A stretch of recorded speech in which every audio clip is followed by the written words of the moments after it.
महाराष्ट्र प्रदेश काँग्रेस कमिटीच्या वतीनं येथे आयोजित करण्यात आलेल्या आजच्या नांदेड, परभणी, हिंगोली जिल्ह्यातील पदाधिकारी कार्यकर्त्यांच्या आढावा बैठकीसाठी उपस्थित असलेले आपले प्रभारी आदरणीय रमेश चेन्नथालाजी, महाराष्ट्र प्रदेश कमिटीचे काँग्रेस कमिटीचे सन्माननीय अध्यक्ष माननीय नानाभाऊजी पटोले, आपले विरोधी पक्ष नेते, आताच तोप त्यांनी डागली आपण सगळ्यांनी ऐकली असे माननीय विजय वडेट्टीवारजी, आपल्याच आताच भाषण, सुंदर भाषण ज्यांनी केलं, आपल्या सगळ्यांना विलासरावांची आठवण आली असे माननीय अमित भैया देशमुख, महाराष्ट्र प्रदेश कमिटीचे कार्याध्यक्ष माननीय नसीम खानजी, सन्माननीय खासदार वसंतरावजी चव्हाण, सन्माननीय खासदार कल्याणराव काळे, सन्माननीय खासदार शिवाजीराव काळगे, खरं म्हणजे तिन्ही खासदार आपण निवडून आणलेले आपल्या सगळ्यांचा अभिमान आहे। माननीय तुकारामजी रेगे पाटील, महाराष्ट्राच्या विधानसभेचे मुख्य प्रतोद आणि ज्येष्ठ नेते सुरेशजी वरपुडकर, आमदार श्रीमती प्रज्ञाताई सातव, आमदार माधवरावजी पाटील जवळगावकर, आमदार मोहन अण्णा हंबर्डे, त्याचप्रमाणे आमदार धीरज भैया देशमुख, त्या माजी आमदार ज्येष्ठ नेते ईश्वरलालजी भोसीकर, डी.पी. सावंतजी, माननीय खडसेजी, भाऊसाहेब गोरेगावकर, वजादजी मिर्झा, कुणालजी राऊत, हनुमंतरावजी पाटील बेटमोगरेकर, बी.आर. कदम, आपले दोन्ही अध्यक्ष नानाभाऊजी गावंडे, सिद्धार्थ हत्यांबरे, केशरजी साळुंके, सगळे पदाधिकारी कार्यकर्ते, सर्व बंधू आणि भगिनी, वेळ खूप झाला याची मला माहिती आहे। मी आपलं भाषण थोडक्यातच आवरणार आहे, पण आजची नांदेडची सभा उद्याच्या विधानसभेच्या विजयाची नांदी असं म्हणलं तरी वावगं ठरत नाही। तुमच्यामध्ये जो करंट दिसतो ना, साधारणतः ही लाईट लागते, याला 350 व्होल्ट म्हणतात, 350 व्होल्ट लाईट लागते। जे हाय टेन्शन असतं ते 2000 व्होल्टचं असतं। तुमचा करंट आता 2000 व्होल्टचा आहे। कुणी जवळ यायचा जरी प्रयत्न केला तरी धक्का बसल्याशिवाय राहणार नाही। तुम्ही जी कमाल दाखवली, नांदेडकरांनी त्यांचं कौतुक करावं तेवढं थोडं आहे। मोठे मोठे गेले, मोठे मोठे होते, परंतु शेवटी काँग्रेस पक्ष मोठा आहे, जनता मोठी, हे तुम्ही सगळ्यांनी सिद्ध करून दाखवलेलं आहे। आणि तुमच्या सगळ्यांचं अभिनंदन, मराठवाड्यातल्या जनतेचं अभिनंदन करतोय, मराठवाड्यातल्या कार्यकर्त्यांचं अभिनंदन करतोय, नेतृत्वाचं अभिनंदन करतो की तुम्ही खऱ्या अर्थानं काँग्रेसचा झेंडा फडकवण्याचं काम केलं, एक ताकद देशाला देण्याचं काम केलेलं आपल्या सगळ्यांना दिसतंय। इथे मोठे गेल्यावर असं वाटलं काय होणार वाटत होतं, पण काय चैतन्य, काय तुमच्यामध्ये करंट होता।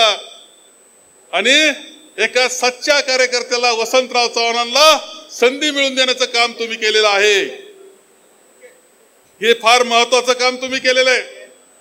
तुम्हाला सांगतो, तुम्हाला कळालं की नाही माहित नाही, पण अख्ख्या भारतानं आश्चर्यचकित होऊन पाहिलं। कुणी म्हणायचं नांदेड म्हणजे याचा बालेकिल्ला, नांदेड म्हणजे त्याचा बालेकिल्ला।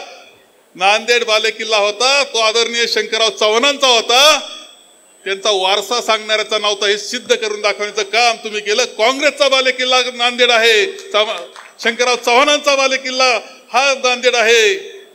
तुम्हाला त्यांचा वारसा सुद्धा चालवण्याचा अधिकार नाही, हे सिद्ध करून दाखवण्याचं काम तुम्ही केलेलं आहे। आणि म्हणून तुझं खूप अभिनंदन या निमित्तानं मी इथं करतोय। जालन्याचे खासदार आले, त्यांचं अभिनंदन केलं पाहिजे।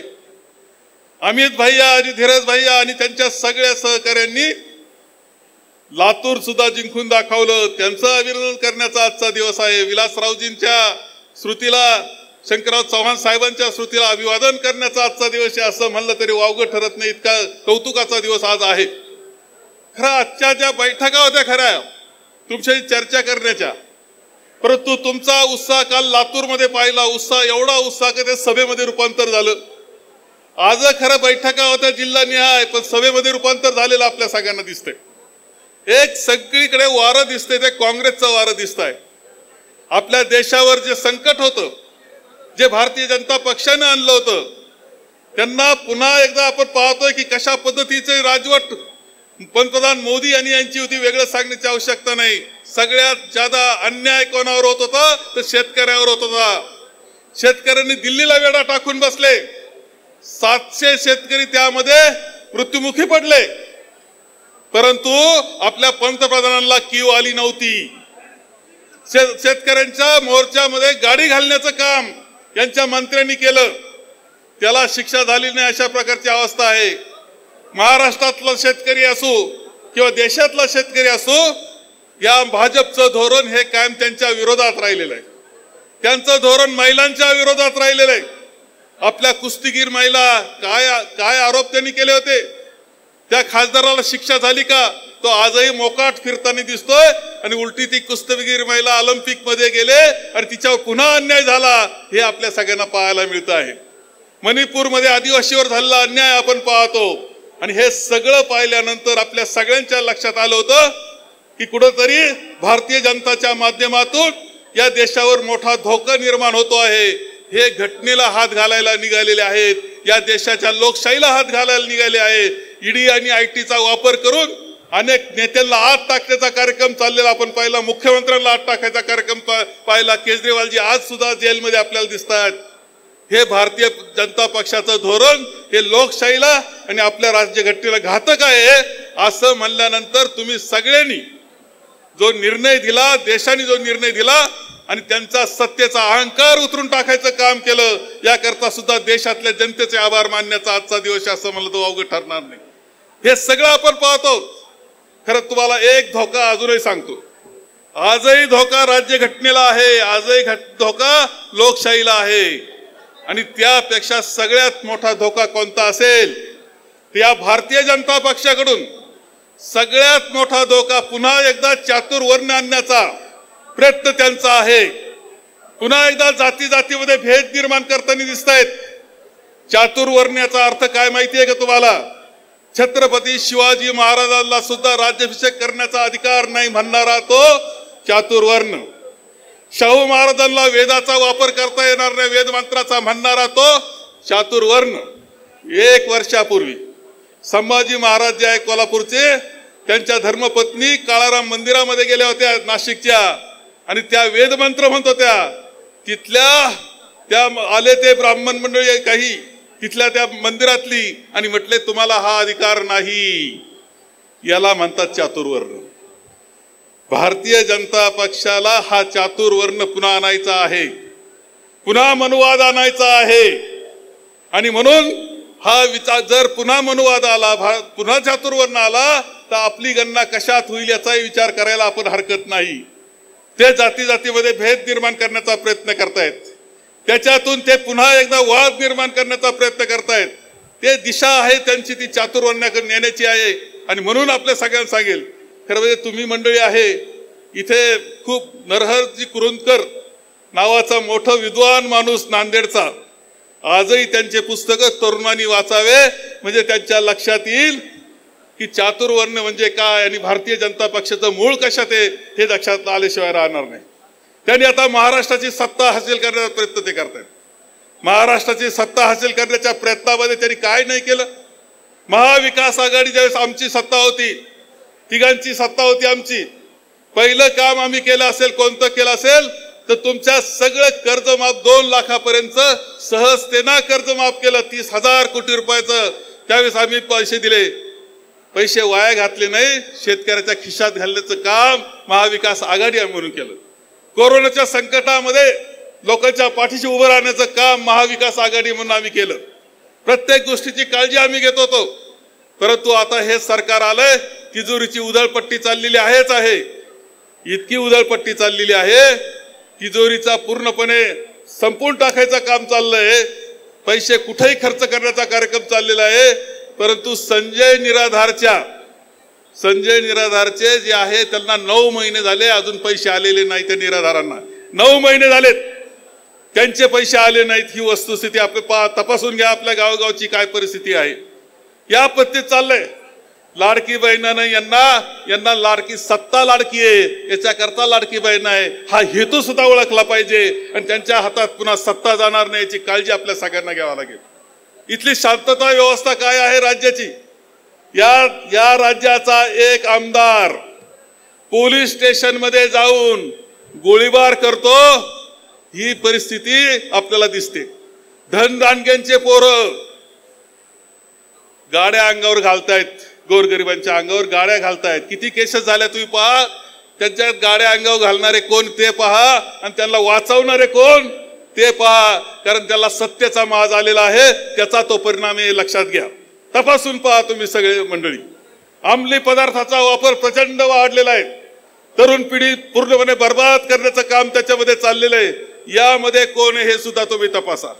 आपली जी आरोग्याची व्यवस्था आहे, हॉस्पिटल्स, त्यांची अवस्था काय आहे ते मुद्दाम तपासा. नांदेड मध्येच जी घटना घडली, बालक मृत्युमुखी पडले, हे विसरून चालणार नाही. ही महायुतीची कर्तबगारी आहे, हे विसरून आपल्याला चालणार नाही. भ्रष्टाचार एवढ्या मोठ्या प्रमाणावर आहे, प्रचंड भ्रष्टाचार आहे. या भ्रष्टाचाराचे अनेक प्रकरण विधानसभेमध्ये मी मांडली, अनेक प्रकरण आमचे वडेट्टीवारजींनी मांडली, अनेक प्रकरण आपले अध्यक्ष माननीय नानाभाऊ पटोलेजींनी मांडली, माननीय पृथ्वीराज चव्हाण साहेबांनी मांडली. हे जमिनीचे घोटाळे तुम्ही एवढे करतायत. धनदांडग्यांना फुकट जमिनी वाटण्याचा, कवडीमोल किमतीनं वाटण्याचा, अदानीच्या घशात जमिनी, मुंबईच्या जमिनी घालण्याचा, ज्या हजारो कोटीच्या आहेत, तो कार्यक्रम चाललेला आहे. एकाही आम्ही मांडलेल्या विषयाचं एकही उत्तर सुद्धा दिलं नाही, कारण त्यांना फक्त टाइमपास करायचा होता. ही अवस्था सगळी दिसते आहे.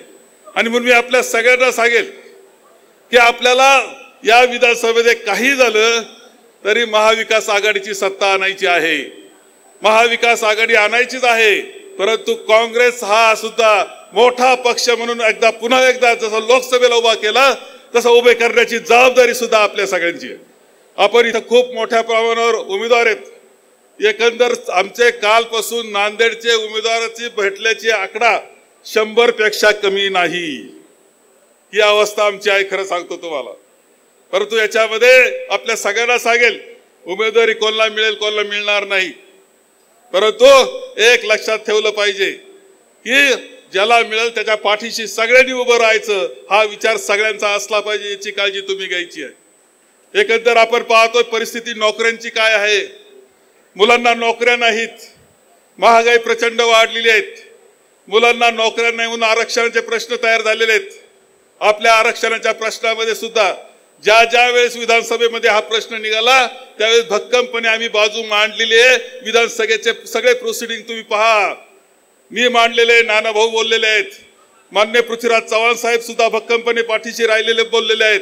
मी आपल्याला सांगतो की ज्याचा त्याचा न्याय ज्याला त्याला मिळाला पाहिजे, हा विचार राहुल गांधींचा आहे. त्या विचाराच्या पाठीशी आपण उभं राहूया आणि पुन्हा एकदा आपल्या आघाडीची सत्ता, ही काँग्रेसची सत्ता, ही पुन्हा विधानसभेत आणूया. आणि हे लोकांचं, शेतकऱ्यांचं, कामगारांचं, युवकांचं सरकार हे आपल्याला ऑक्टोबर-नोव्हेंबर मध्ये आलं पाहिजे, याची सगळी काळजी घेऊया, त्याकरता काम करूया, एवढंच आवाहन करतो आणि माझे 2 शब्द संपवतो.